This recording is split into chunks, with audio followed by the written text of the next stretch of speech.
+1 seat പ്രതിസന്ധി പഠിക്കാൻ സർക്കാർ നിയോഗിച്ച 2-അംഗ കമ്മീഷൻ മലപ്പുറത്ത് സ്കൂളുകളിൽ പരിശോധന ആരംഭിച്ചു. തെരഞ്ഞെടുത്ത സർക്കാർ സ്കൂളുകൾ ഉദ്യോഗസ്ഥർ സന്ദർശിച്ചു. ജൂലൈ 5-ഓടെ ജില്ലയിലെ സീറ്റ് ക്ഷാമത്തെക്കുറിച്ചുള്ള വിശദമായ റിപ്പോർട്ട് സർക്കാരിന് സമർപ്പിക്കുമെന്ന് ഹയർ സെക്കൻഡറി അക്കാഡമിക് വിഭാഗം joint secretary R Suresh Kumar പറഞ്ഞു.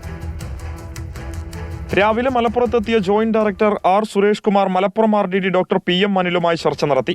ജില്ലയിലെ സ്കൂളുകളിലെ സൗകര്യങ്ങൾ വിലയിരുത്തി അധിക ബാച്ച് അനുവദിക്കാനാണ് സർക്കാർ കമ്മീഷനെ നിയോഗിച്ചതെന്ന് സുരേഷ് കുമാർ പറഞ്ഞു. പരിമിതികൾ അറിയിച്ച സ്കൂളുകൾ സന്ദർശിച്ച് സൗകര്യങ്ങൾ ഒരുക്കിക്കൊടുക്കുമെന്നും അദ്ദേഹം വ്യക്തമാക്കി. സർക്കാർ ഞങ്ങൾ 2-അംഗ കമ്മിറ്റിയോട് നിർദ്ദേശിച്ചിരിക്കുന്ന കാര്യം ഗവൺമെൻറ് സ്കൂളുകളുടെ സൗകര്യങ്ങൾ വിലയിരുത്തിയിട്ട് അവിടെ ബാച്ച് അനുവദിക്കാനുള്ള ഒരു റിപ്പോർട്ട് സമർപ്പിക്കാനാണ്. പിന്നെ സ്കൂളിൽ ചില പരിമിതികൾ നിലനിൽക്കുന്നതായിട്ട് ചില സ്കൂളുകൾ റിപ്പോർട്ട് ചെയ്തിട്ടുണ്ട്. അത്തരം സ്കൂളുകൾ ഞങ്ങൾ നേരിട്ട് വിസിറ്റ് ചെയ്യും. അത് കഴിഞ്ഞിട്ട് ഞങ്ങൾക്ക് പ്രയോറിറ്റൈസ് ചെയ്തുകൊണ്ടൊരു റിപ്പോർട്ട് അടിയന്തരമായി വിദ്യാഭ്യാസ മന്ത്രിക്ക് ഏൽപ്പിക്കണമെന്നാണ് പറഞ്ഞിട്ടുള്ളത്. അത് ചെയ്യുക എന്നുള്ളതാണ് നമ്മുടെ ദൗത്യം. അതിൻ്റെ പ്രവർത്തനത്തിലേക്ക് കടക്കുകയാണ്. തുടർന്ന് ഇവരുടെ നേതൃത്വത്തിലുള്ള സംഘം ജില്ലയിലെ തെരഞ്ഞെടുത്ത സർക്കാർ സ്കൂളുകൾ സന്ദർശിച്ചു. സ്കൂളുകളിലെ സ്ഥിതിഗതികൾ വിലയിരുത്തിയ സംഘം പ്രധാനാധ്യാപകരുമായി സംസാരിച്ചു. ഗവൺമെൻറ് വിദ്യാലയങ്ങളിൽ ഏറ്റവും കുറവ് ഗവൺമെൻറ് വിദ്യാലയങ്ങളിൽ തിരുവങ്ങാട് താലൂക്കിലാണ്. പക്ഷേ പിന്നെ ധാരാളം കുട്ടികൾ പുറത്ത് നിൽക്കുന്നതും ഇവിടെ തന്നെയാണ്.